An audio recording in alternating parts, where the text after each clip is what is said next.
communauté ici à Newcastle. Cet après-midi, nalingi na s'entretenir na biso sur une information qui est vraiment importante.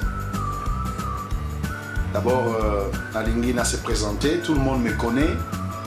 sur le travail que nous sommes en train de faire ici dans la ville de Newcastle. Je réponds à l'apôtre Roland Louaba. Et l'information naye kopesa biso lelo. La parole de Dieu était, comme nous avons l'habitude de venir prêcher, encourager la foi de quelqu'un par nos émissions, par des messages. Mais oyo zali un service oyo natangi namoni ke eko sunga biso na kati ya communauté. Lokola toza basali na kati ya communauté, notre devoir est toujours koyela biso ba information ya eloko moko particulier oyo peut-être toyebi, mais juste pour ko bakisa moi knowledge to mayele ya koyeba et aux relations important. Naye ko parler biso sur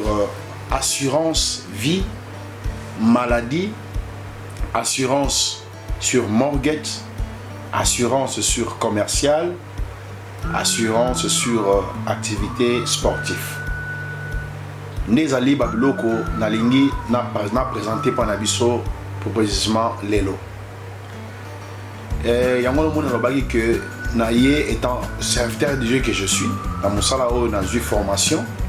et zopé sanga pe obligation na servir communauté na ngai.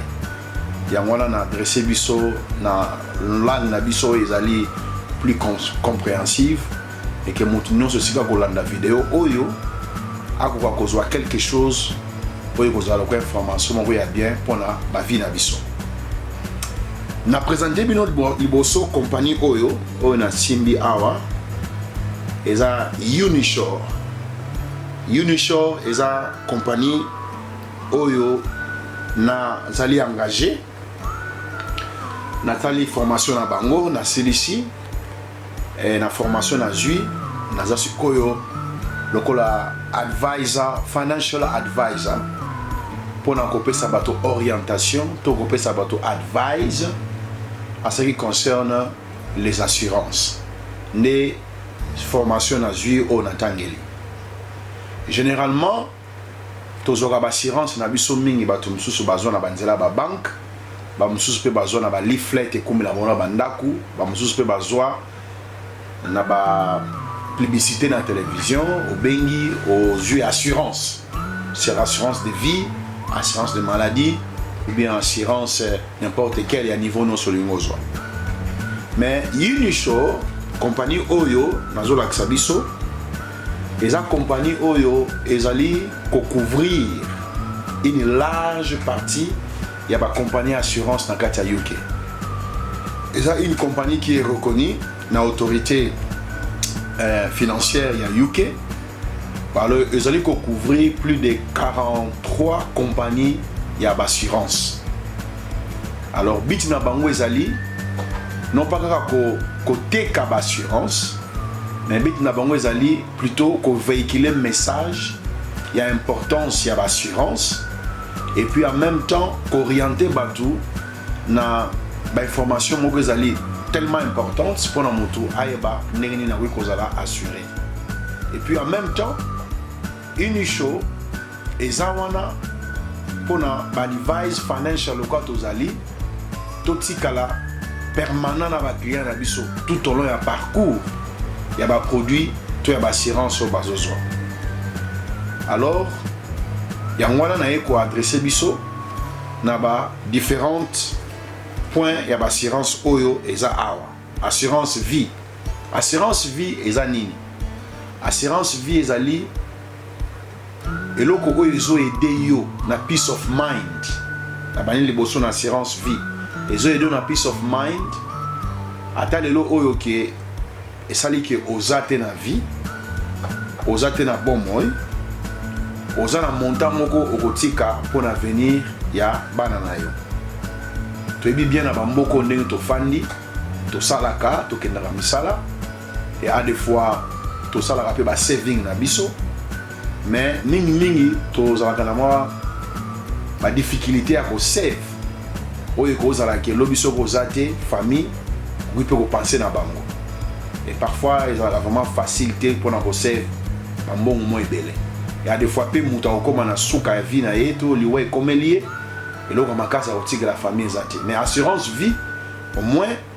ils ont garantir yo que le lo so ko zate quelque chose et kozala kotikala pour la famille na yo donc ils ont payé ça yo avantage que aux inquiéter que ce que le loyer ba oya yo famille bana na yo to ba relatif na yo bazana quelque chose et kotikala pour la bango et puis en même temps na carte assurance à vie ils appellent na ba police ils ont garantir que le so qui loyer comme lio tu dis bien que kokunda na ba mboko yo ezaka vraiment trop cher at least pour na muto kunda na mboko yo na ba norme et c'est à moins 10 000 pounds mais l'assurance à vie il y a une partie où ils allaient payer réservé que ceux qui le voient comme lio funérailles na yo ils allaient payer bien assuré tu dis que le roi ils allaient dignitaire ya suka ya mutu que ceux qui a kufi akunda na ndenge mo malamu yango wana ele bino proposition oyo tant que communauté que nazawana ngamoko na bino apôtre Roland na formation oyo ceux qui ont moniqué aux ali kava toza kavate olingi ozala assuré à vie je suis là na koya kokuta na yo na kopesa conseil esengeli pour la resugisa ezaka assurance à vie te ezape assurance en maladie ndenge ba combien wa critical illness cover tozo couvrir na ba compagnie nyonso oyo ezana kati ya UK oyo une chose au couvrir ezana ba compagnie belé oyo zo couvrir mutu na ba maladie assurance vie et assurance maladie na ba assurance maladie ezali que ndenge tozo na kati ya ba mboko tozo kola to ça va face na ba maladie belé alors assurance vie ezali que ya maladie ezali que ceux qui malade moko eza critical eza vraiment très critical oyo esengi que un mususu mongo ya ko se faire soigner na yo na maladie wana ozana ngote assurance ya maladie que yuko ya ko couvrir yo na espace ya maladie oyo osana na ngo face alors pour encore ta détail était parce que ta eza moké na pesi bino sport oyo moi moké ceux qui muto alingi to monana to alingi rendez-vous na ngai na kopesa numéro téléphonique na ngai oyo eza sur place monta ko benga ngai anytime na koluka rendez-vous na ya to kutana pona to solo lango alors à large et puis en même temps dans la communauté na biso nous cherchons à ce que un jour une conférence et salement auto ko benga sabatu nyonso bakoya to expliquer ba différents types d'assurance pe l'importance nango pona kosunga mabota na biso pe biso moko donc je crois d'une manière bref na pesi kaka message wana téléphone na ngai eza 075 35 33 96 1 18 na bandeli na monoko ba belge 075 35